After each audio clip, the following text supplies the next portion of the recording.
Welcome back. The Children's Home of Cincinnati has intrigued me ever since I had the opportunity to write a history of the home over 20 years ago, a job I still consider my most interesting in my entire career. Since its founding in 1864, the home has gone through repeated transformations. After over a century of providing a place for dependent children to live, at least for a time, the Children's Home closed its residential program about 13 years ago. Since then, it has developed an array of programs to help vulnerable children and their families. Now the home is ready to launch what it considers one of the most widespread changes ever, or at least in the last several decades, by adopting the teaching family model. The goal is to improve the lives of children with behavioral problems. I am joined now by Alyssa Terrell, the Director of Training and Development for the Children's Home. Ms. Terrell will oversee the implementation of the teacher-family model. Welcome to Newsmakers. Thank you so much.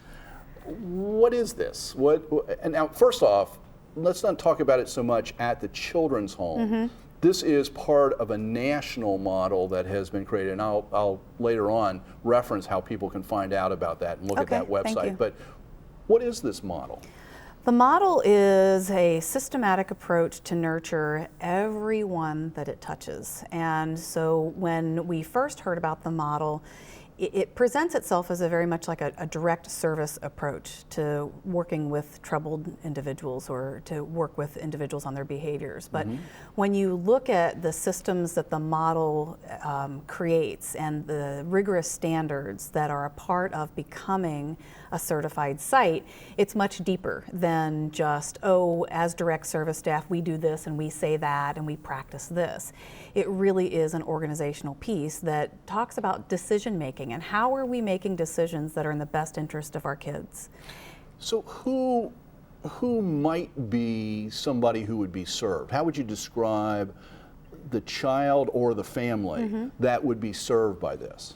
Well, the children or families that are served using the model are any individual that wants to talk about socially appropriate behaviors and how one can learn those appropriate behaviors. So we can work with developmentally disabled individuals as adults, we can work with children, but we can also support parents and the direct care staff that are working with the children. So it really is a global approach to teaching and supporting. So is this specifically aimed at children who have behavioral problems, or is this applicable to any family just as a way, a model to help them improve relationships and behavior? That's a really great question. So I've been working at implementing within the organization the teaching family model for the last 5 years. I use critical elements of the model every day in my home. With my husband, with my neighbors, with my children. Got to get that husband worked out. I do. I got to get him on track, right? Yeah. So there's critical elements to the model that talk about how you approach someone, developing a relationship with someone, how you teach them appropriate behaviors or preferred behaviors. And there's a lot of learning theory that goes into this. Give me a really concrete example of let's focus on a child who is describe a behavioral problem that maybe is manifesting itself in school or at home in the family unit. What would that be, and then what would you do? Okay, that's a great question. When you think about children or adults in general receiving feedback or criticism, so we try to make it pretty and say it's receiving feedback, but really it's criticism. And not all criticism is constructive. But as a child, I will receive criticism from my teachers. I will receive criticism from my bus drivers and my parents. So when I receive criticism, if I tell you to shut up and I walk away from you, at school, I might get suspended because I'm out of my classroom or I'm off campus.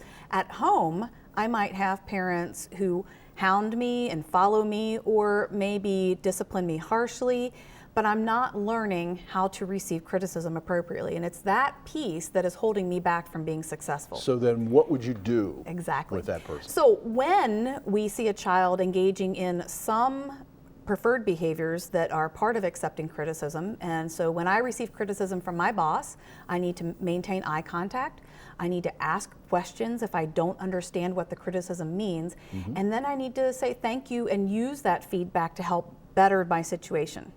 So what we do is when we have a child making eye contact, we would say, that's excellent, you're making eye contact with me. And you know what? That's part of accepting criticism. So next time when I give you criticism, keep making eye contact with me. So we begin to appraise approximations of preferred behaviors, but we're using task analysis, so accepting criticism has a lot of different components to it, and that eye contact is one piece of that. But we also do practices. So when I don't accept criticism, so I'm not making eye contact or I'm telling you to shut up and walk away, I receive a consequence for that. And the consequence I can earn part of my privileges back by coming back and practicing with you. And so I do a behavioral practice that I say the words, I engage in the behaviors, and we do this over and over again with the kids. And so what we're doing is creating synapses, which become more permanent pathways. So we're really talking a lot about brain development. How would a child, an individual, end up getting these services? Is this something that the schools might call the children's home and say, we're having problems with a particular child? The courts, you know, how a family itself would call you? How would this happen? There are a variety of different ways that children can end up with us on our campus-based services. Right now, we have several school districts that refer to our schools. We have a K through 12th grade school, and the districts pay for that. And we also provide partial hospitalization services, so Mental Health Access Point refers to us, and Medicaid dollars help support the children's services. Is this a model, the teacher family model, is this a model that is going to apply to everything the children's home does, or is this one program, one aspect? That's a good question. We have 4 programs that are fully implementing the model right now. Okay.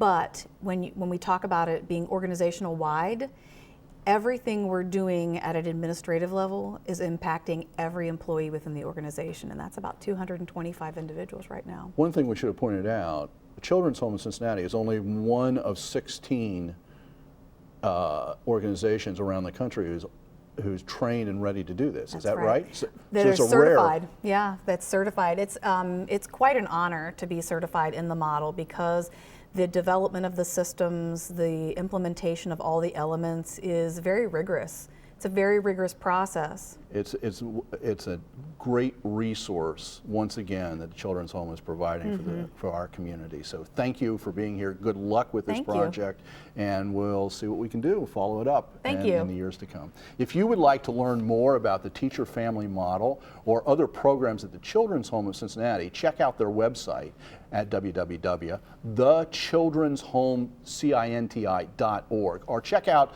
the Teaching Family National website, teaching-family.org. Thank you for making Newsmakers a part of your Sunday morning. Join us again next week to meet the men and the women shaping our region for the future. Have a good week.